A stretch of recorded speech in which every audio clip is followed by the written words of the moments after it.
Hello, my name is Chris. I've been living in Portishead for a little over 2 years, along with my wife Edna.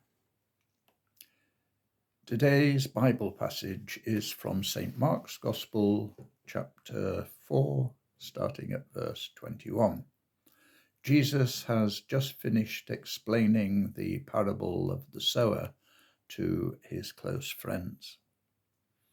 He continues saying to them, "Is a lamp brought in to be put under the bushel basket or under the bed, and not on the lampstand?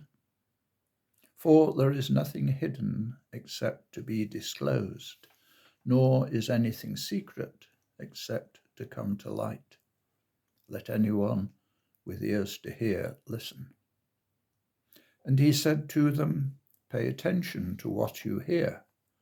The measure you give will be the measure you get, and still more will be given to you.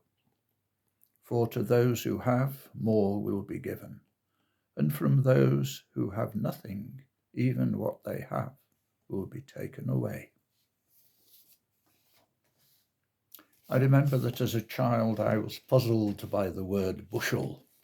We only had the authorized version of the Bible in those days, the so-called King James, and that doesn't say bushel basket, it just says bushel. And if you looked up bushel in the dictionary, you'd find that 1 bushel equals 4 pecks, which didn't help very much.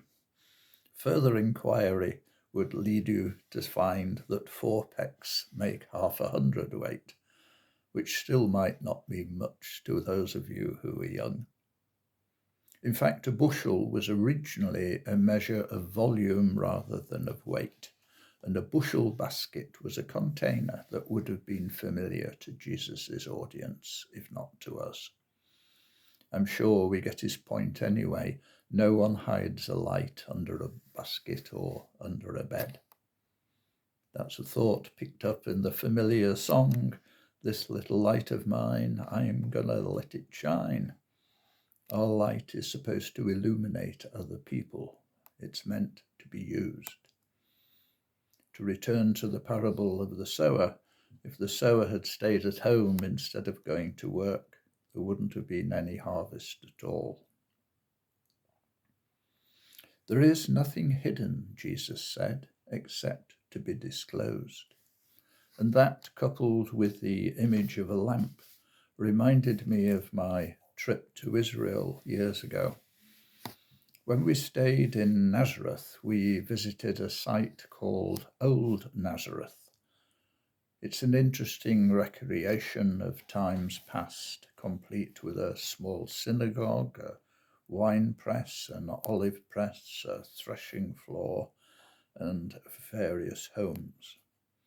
And at the end of the tour, we entered a room with a large picture of Jesus as the light of the world, and a collection of reproduction old olive lamps.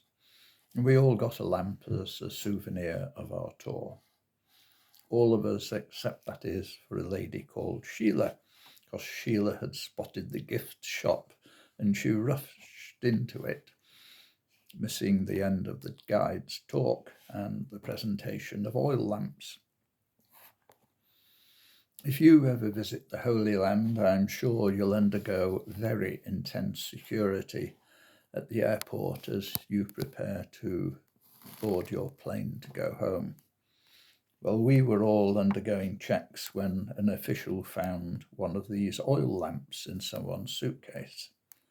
"What's this?" he demanded. "Oh, it's just an oil lamp," said the person who was being searched. "We all got one." "I didn't," said Sheila. Oh dear, that led to redoubled efforts on behalf of the security team and ever more probing questions. What contact had we had with the Palestinians? Why had we stayed overnight in Bethlehem? Etc., etc.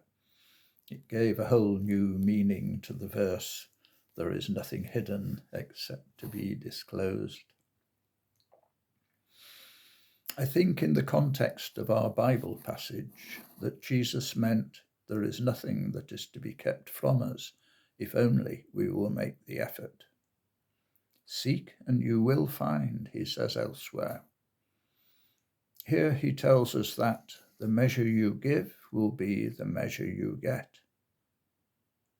On a superficial level, his words may seem harsh when he then goes on to say, to those who have, more will be given, and from those who have nothing, even what they have will be taken away.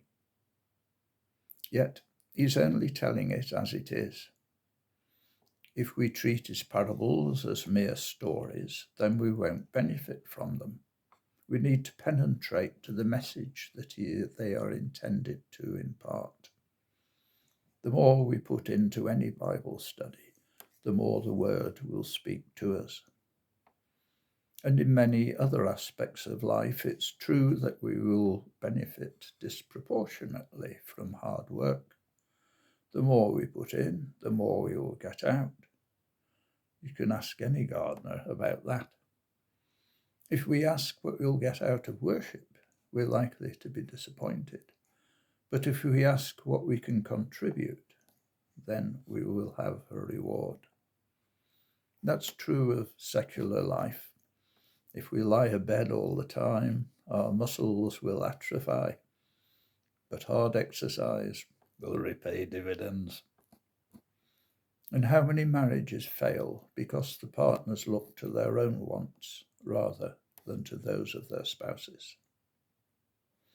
At various times in his ministry, Jesus taught that lesson, that we must work at our faith, at our relationships, our lives.